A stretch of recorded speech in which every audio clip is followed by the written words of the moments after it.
የፈለግሽውን ንገሪኝ እንላለን ልጃችንን ቁጭ ብለን ልክ አንድ ነገር እንደዚህ አድርጌ ነበር ወይ አጭሼ ነበር ብትልሽ ዘለሽ መጮህ ከጀመር ለስራ አትስዋልልን ቤተሰቦችም ምክንያቱም ፋይናንሻሊ የሚያስፈልጋቸው ሊኖር ይችላል ግን ልጆቹን በጊዜ የምናገኛቸው መቼ እንደሆነ ታውቂያለሽ በደከማቸው ሰዓት ነው የምናገኛቸው ትምህርት ቤት ይውላሉ ከዛ ሲመጡ በልተው ሆምወርክ ይሰራሉ ቤቱ ስላሉ ብቻ ሁሉ ነገር የተሳካ ይመስለናል አንዳንዴ ቁጭ ብለን what do you want what you going through ብለን ጠይቀን ከልጆቹ ጋር ማውራት ያለብንን ሲነግሩን ደግሞ ዘለን ለመቆጣ ሳይሆን አብረን ሶሉሽን ማምጣት ያለብን ምክንያቱም የኛ ልጆች ብዙ ጊዜ የሚሰጡን አንድ ቢበዛ ሁለት እድል ነው ይሄ ከሆነ ሲሉን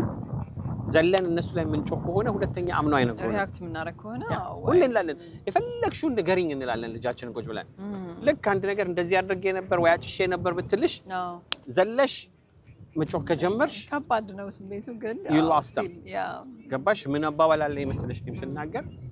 ልጆችሽን ስትወጂ እንዳንቺ ልጆቹ ደጃቸው ግን ቁጣ ጥፋት ሲሆን ለመናገር ስትሞክሪ ግን እንደ ጎረቤት ልጅ ወይም ደግሞ እንደ እህትሽ እንደ ወንድምሽ ንገሪያቸው ምክንያቱም ያሁን ያንቺ ልጅ ተናገሪ ስልሽና የኔ ስላልሽ ቡሊ ልትሆኚ ያለሽ ሞር በመናገር ስለማበላሽ ስለማጠጣሽ የእህትሽ ልጅ ወይ ወንድም ልጅ ካለሽ ትጠነቀቃለሽ ቢመጡ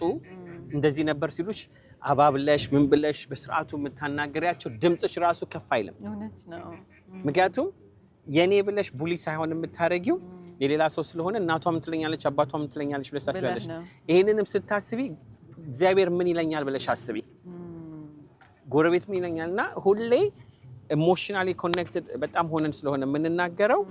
ስንወዳቸው እንደኛ የኛ እንደሆኑ አድርገን በደንብ እንወደዳቸው ጥፋት ላይ ሲሆን ግን ለመምከር ስንዘጋጅ ግን ትንሽ ዲስታንት መፍጠር አለብን ምክንያቱም ክሊር እንዲታየን ማለት ነው ምክንያቱም የኔና አንቺ ልጆች የራሳችንን ስናወራ ፋክቱ ብቻ ሳይሆን የሚታየን ኢሞሽኑም ነው ከኢሞሽኑ ራቅ የምንለው አንድ ወይም ሁለት ስቴፕ የጎረቤት ልጅ ናቸው ካልን